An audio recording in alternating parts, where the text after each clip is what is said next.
The Boston Bruins were unable to match up with the still undefeated Florida Panthers on Wednesday, losing 4-1.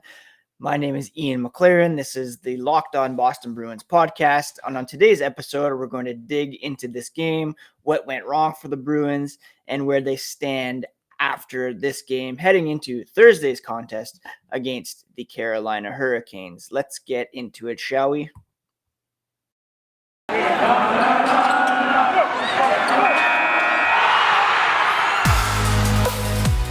You're Locked On Bruins, your daily podcast on the Boston Bruins. Part of the Locked On Podcast Network, your team every day.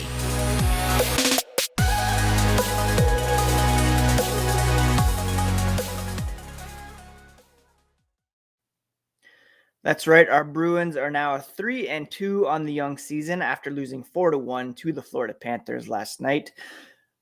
Today's episode, like I said, we'll get right into that. But first, I want to thank you for making Locked On Boston Bruins your first listen every day. We are free and available on all platforms, including Apple, Spotify, Stitcher, Google Play, Odyssey, Pocket Casts is what I use on my Android phone.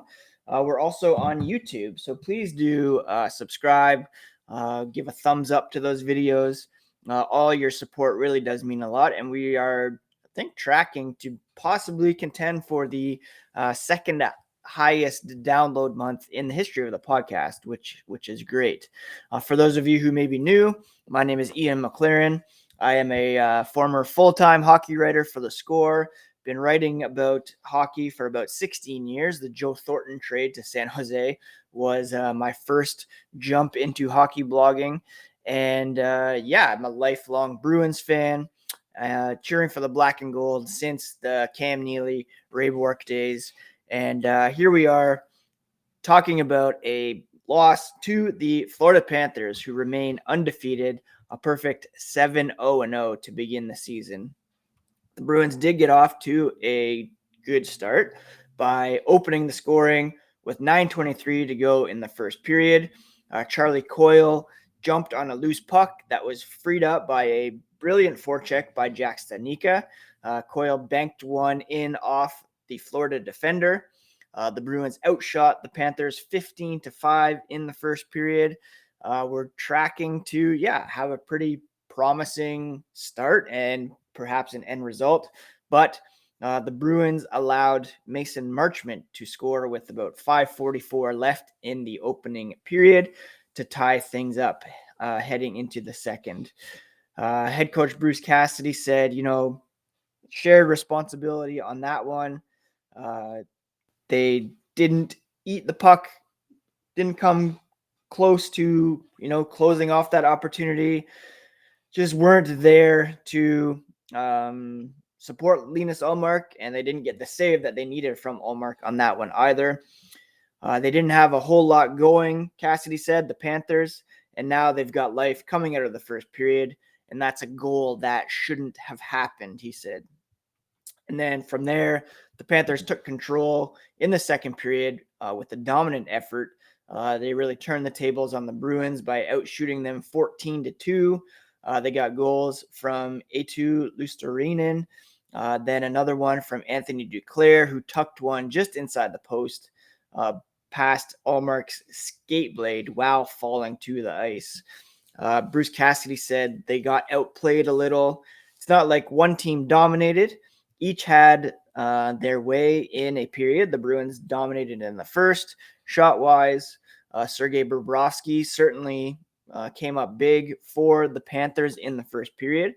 The second, it was all Panthers. And then in the third, the Panthers did what they had to do to put the game away.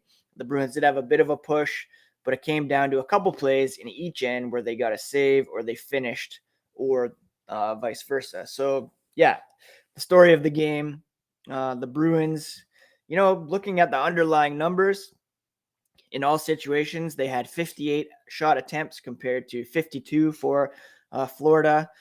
Shots were 31-27 in favor of the Bruins. They had 33 scoring chances versus 27 for the Panthers. High danger chances were even more lopsided, 15-6. And when it comes to expected goals, the Bruins had a 3.23 to 3.03 advantage. So pretty even when it comes to expected goals. The Panthers had a slight advantage at even strength. And if you recall my conversation the other day with Sheena Goldman, she kind of confirmed that expected goals is kind of the amount of shot attempts you're taking, but also the quality of shot attempts that you're taking, high danger attempts. And the Bruins certainly created enough offense to be competitive in this game. But ultimately, the Panthers capitalized on their opportunities, and Sergei Bobrovsky stood tall for the Florida Panthers and allowed them to come away with the win. Now, I mentioned it was Jack Studnicka who got the assist on Charlie Coyle's goal. He was bumped up to second line center between Coyle and Taylor Hall as Curtis Lazar returned from injury and went back on the fourth line. Something that I talked about yesterday, how if Studnicka is going to be up on the roster and if they're willing to bump Coyle over to the wing, then it makes sense to have Studnicka up on the second or at least the third line in more of a scoring role.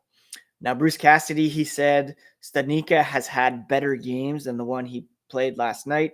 Not an easy league to win, and the Panthers are a really good team. They knew that that second line didn't have much going. They scored a goal early, though, because like a lot of Bruins early on, they were playing behind their defense, forcing them to go back, frustrate them, the forwards that want to get going. The second line got rewarded for it, but at the end of the day, they didn't seem to get a lot going. And it was Studnicka. He's just one of the three pieces that didn't really contribute much on the night, according to head coach Bruce Cassidy, that is. I was looking at the numbers this morning in terms of Bruins stats. It was a little concerning that Taylor Hall, for example, only has 8 shots through 5 games. So that's less than 2 per game, which is a bit concerning. He is tied with Derek Forbort and Mike Riley in shots. Fewer than most of the top forwards on the Bruins. David Pastrnak leads with 24. Matt Grzelcyk has 14. Marchand, Bergeron with 11 apiece. Coyle and DeBrusk with 10. Even Brandon Carlo has 10. Trent Frederick has 9 in a fourth line role. So Taylor Hall, he's got the 2 goals, the 1 assist so far. One of the goals was an empty netter against the Sabres. And I'd really like to see him putting the puck on net with more regularity for sure. So that's one area of concern that hopefully can be rectified prior to tonight's game against the Carolina Hurricanes. One other note from last night's game that was kind of neat. Bruins equipment manager Keith Robinson worked his 2,000th career game on Wednesday night. He was recognized by the Panthers on the video board during the second period and received a nice hand from the crowd. So credit to the Panthers for acknowledging that milestone during last night's game. Now, before we get to tonight's game against the Carolina Hurricanes, let's talk for a moment about BetOnline. They're back and better than ever. They have a new web interface for the start of the basketball season, more props, odds, and lines than ever before. BetOnline remains your number one spot for all basketball, football, the World Series, and hockey this season. Head to their new updated site, sign up today, and receive a 50% welcome bonus on your first deposit by using promo code LOCKEDON. It's the fastest and easiest way to bet on all your favorite sports. That's BetOnline, where the game starts. Again, I want to thank you so much for making Locked On Boston Bruins your first listen every day.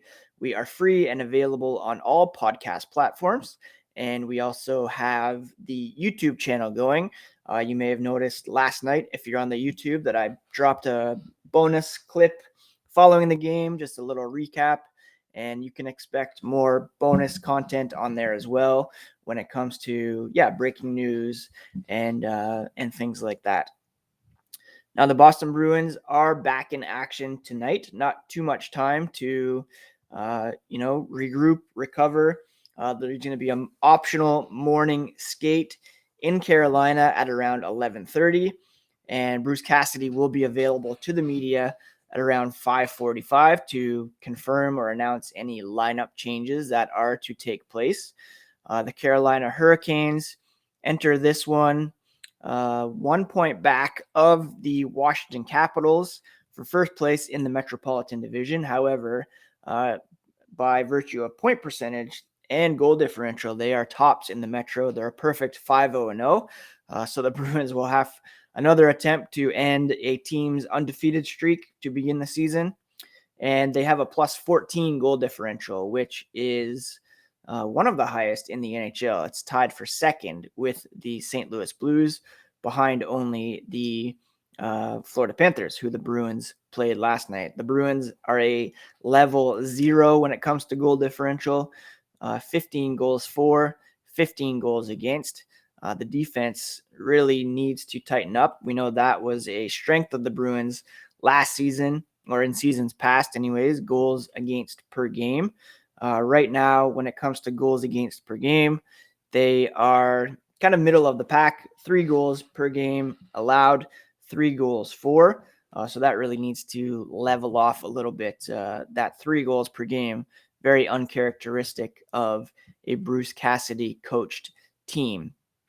When it comes to who the Hurricanes are to keep an eye on in terms of stats, they're a very deep team offensively. They're led in scoring by Andrei Svechnikov. He's got 5 goals, 4 assists for 9 points through 5 games. Sebastian Aho, very dangerous. Teuvo Teravainen has 6 points through 5 games. They're very deep. Of course, Dougie Hamilton's no longer there, but Tony DeAngelo was brought in to fill that role. He's got 4 assists through 5 games. In net, Frederik Andersen has started all 5 games for the Carolina Hurricanes. He's posted a record of 5-0 with a .946 save percentage, and it will be Jeremy Swayman who will get the call for the Boston Bruins on the back end of the back-to-back. His first action since that game against the Philadelphia Flyers. That really did not go his way, so he'll be looking to bounce back. And from what we know of Jeremy Swayman, he has that mental fortitude to bounce back. So I would expect a pretty strong game for him tonight, although he will definitely be tested by a very loaded Carolina Hurricanes team. Now, after tonight, the Bruins will return home to play the Florida Panthers on Saturday. And it was announced yesterday that the Panthers and Bruins will honor former NHL forward Jimmy Hayes prior to that game. Hayes, of course, died on August 23rd at age 31 from what we now know to be a mix of cocaine and fentanyl. He played 7 NHL seasons, including 2 each with the Panthers and the Bruins. Hayes was acquired from the Panthers by the Bruins. A moment of silence will be held before the game, and players on each team will wear special jerseys during warm-ups that read Hazy and Broadway, that nicknames that he had playing in the NHL. The jerseys will be available through auction through the Panthers and the Bruins, with all funds raised benefiting a charity to be determined by the Hayes family in conjunction with both teams. So very cool that the Bruins and Panthers are teaming up to do this. Makes sense since he played for both of those teams. And we continue to think of the Hayes family, Kristen and her boys, as they and Jimmy, his brother, his parents, everybody involved as they continue to work through that tragic passing. What else is there to talk about? I should mention, I did get a question yesterday, not really a full mailbag segment today, but the question was, should we expect the Bruins to comfortably advance to the playoffs this season? When you look at where the Bruins stand right now, they're 4th in the Atlantic in terms of point percentage. They've played 5 games. They've got 6 points a .600 point percentage. The Panthers remain atop comfortably with that 7-0 record, 14 points, plus 18 goal differential, ahead of the Bruins, and below the Panthers in second and third spot right now are the Red Wings and the Sabres. So you'd expect those two teams to regress a bit. The Lightning and Maple Leafs are in fifth and sixth at the moment. And yeah, neither of those teams looks really strong, despite the Maple Leafs beating the Chicago Blackhawks, which isn't really a feat because the Blackhawks are yet to win a game this season.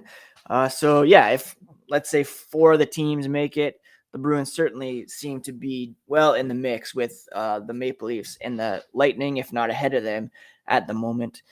So I mean, it's even possible that one of those two teams might not make it. Right now, it would be kind of 5 Metro teams advancing and 3 Atlantic teams, and you'd expect the Bruins to be up in the mix above Buffalo and Detroit at some point as well.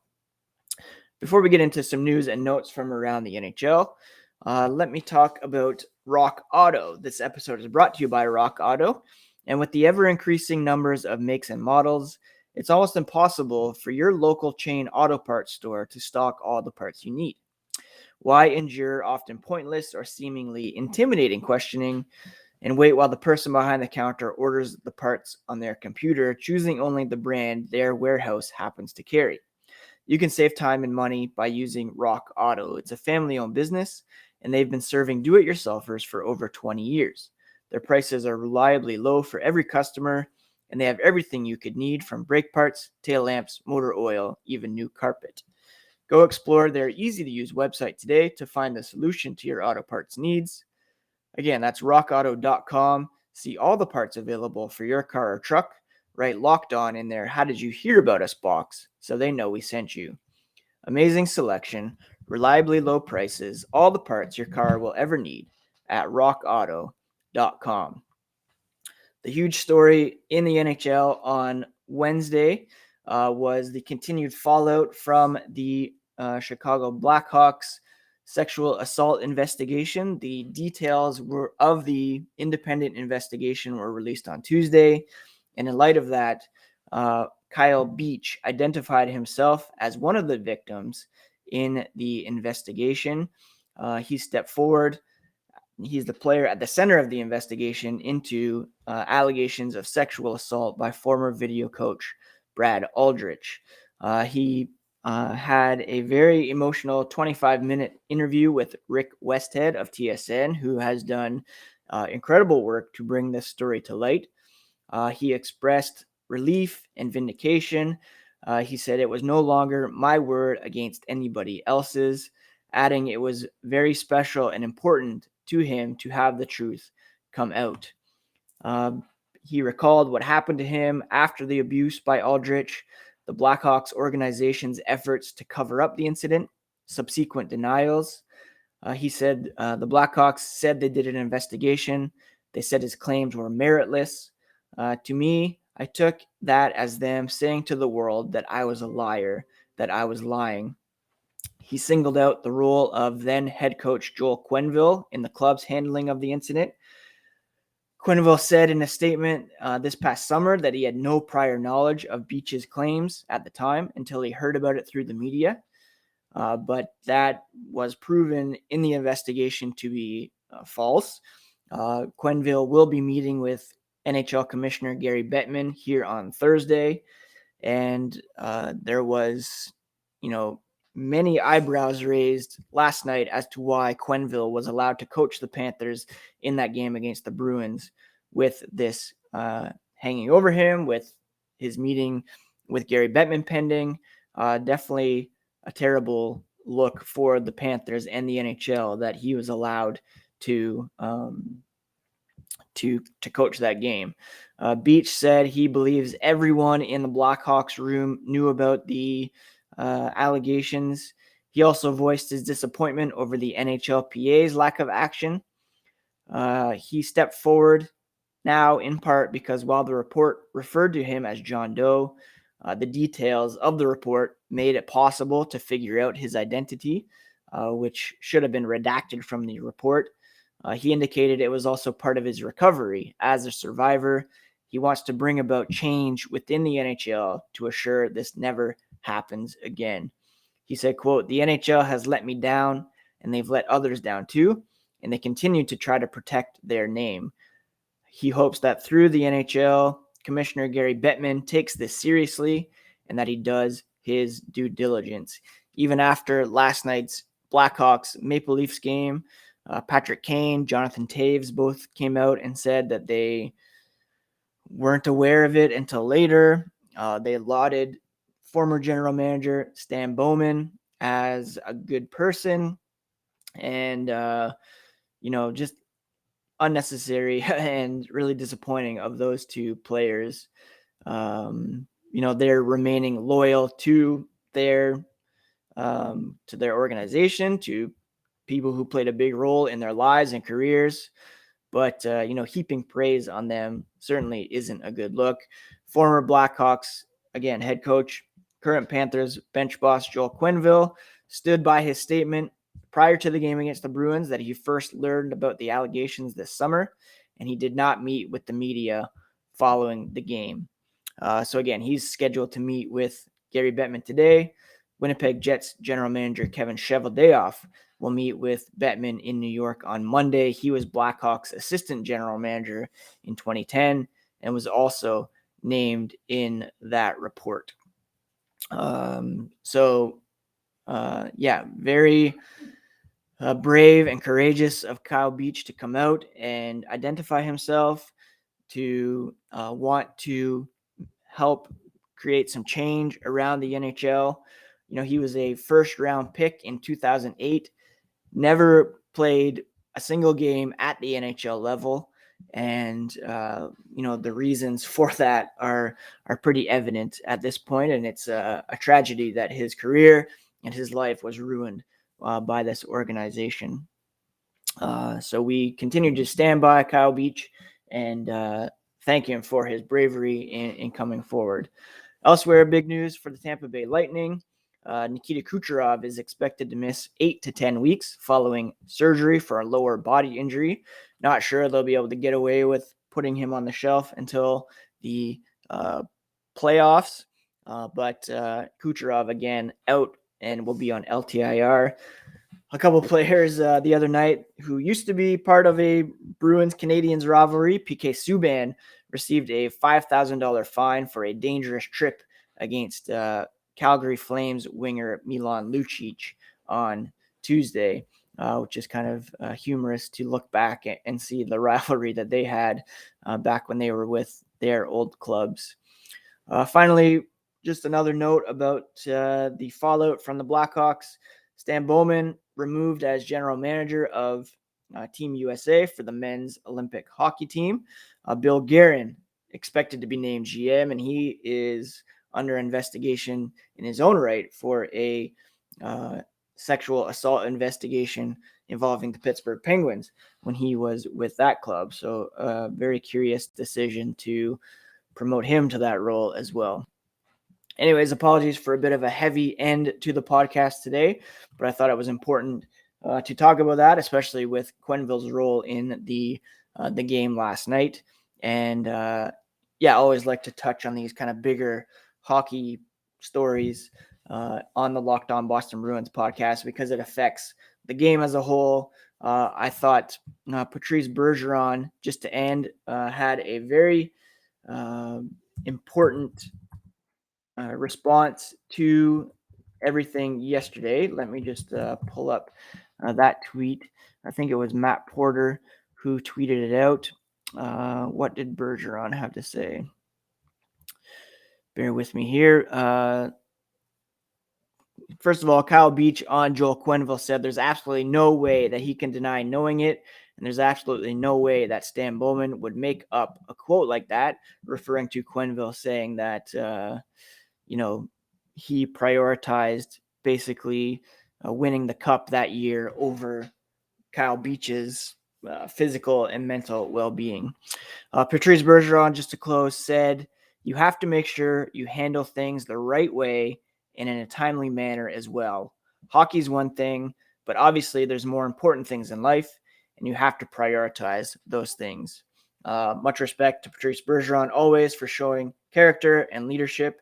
And we'll end on that note here on the Locked On Boston Bruins podcast. The Bruins in action tonight against the Carolina Hurricanes. Keep it locked to Locked NHL Bruins on Twitter for all the latest when it comes to lineups. Please do subscribe to the podcast. If you haven't already, subscribe on YouTube.